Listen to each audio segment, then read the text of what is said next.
Hi. Good morning. Good morning po. Sir, maghintay po kami dito ha. Oo ba? Sir. Morning. Morning, sir. Marami pong nagtatanong kung ano pong reaksyon ko since lumabas itong issue ito. Ako'y nanahimik. Wala naman akong sinasagot. Sa mga taong nagtatanong, sa aking mga kaibigan, pamilya, a lot of people have been asking me, ano reaction mo? Eto na po yun. Ito na po yung reaction ko. Sabi ko nga, ito yung walang personalan nito. I just trust in our justice system. Ako'y laban sa mga irresponsibleng tao, lalo na pagdating sa social media. Katulad lang din ang reaction ng asawa ko. Pareho lang po. Of course, as parents and as his wife, naapektuhan po kami, but of course, ito po ang tamang sagot sa lahat ng ito. Gaano kasakit ito, Pao? Lalo't may... Like what I said, just like how any parent would feel. Thank you, Pao. Salamat po. Ano pang final nating kaso, Atty.? 19 counts po ng cyber libel. Bakit po 19? 19 na beses po na nagpahayag o nag-post ng mapanirang imputation yung respondent, kaya po 19 counts. Bawat post na mapanira ay isang count.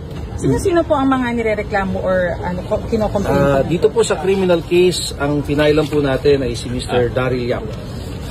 19 counts of ano po, sir? Anong Cyber libel po. So bakit siya lang ang case?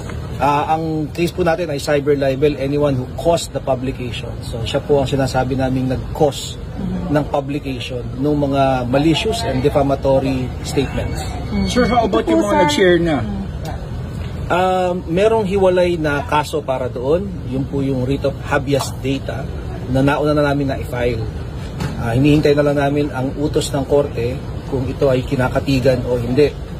Pero sa kasong kriminal, ang may kasong kriminal lang sa ngayon ay si Mr. Daryl Yap. Sir, clarify lang namin. Ito po yung social media post na sinasabi kong ni-rape yung teaser. Yes, yung teaser video ito. What about the film? Paano pag napalabas na? Pag pinalabas, tsaka natin siguro i-evaluate kung may probable cause, kung mayroong basihan para kasuhan. Sa ngayon, ang basihan ng kaso ay yung teaser video na ipinalabas. Attorney, may financial damages ba or paano po? Yes po, sa ilalim ng Cybercrime Act, caution lang po sa lahat na ang usapin tungkol sa umano'y pelikulang The Rape of Pepsi Paloma ay subject na po ng paglilitis sa korte at may utos na po ang korte sa writ of habeas data na ito ay lumalabag sa karapatan ng aming kliyente kung kaya't pansamantala ay ginrant ang habeas data. Ibig sabihin ay tigilan po muna natin ang pagpo-post, pag-share ng mga bagay na ito hanggang sa ito ay mapag-usapan sa hukuman. Talagang sa mga magsampa ng reklamo para mas maging ito. So, kasi ginamit niya yung 380 card. Oh, naku yan. Ayan, sa reaction nyo dun sa post ni Daryl Yap. You know, we are the products of the choices we make. Walang proteksyong ibinibigay ang batas sa libel. So hindi mo pwedeng gamitin ang creative license bilang depensa sa libel. Good intentions, hindi mo pwedeng gamitin sa libel. Malaya tayong magpahayag, malaya tayong gumawa ng pelikula. Ang exemption lang, huwag kang gagawa ng libelous statements. And ibig sabihin naman, balikan na natin ito previous data, ibig sabihin nun, mag-post ka man, damay ka. Yes, correct. Damay-damay na to. Correct. Thanks, attorney. apology from Daryl Yap or anyone from the film. Sa ngayon, ginawa lang namin ng nararapat.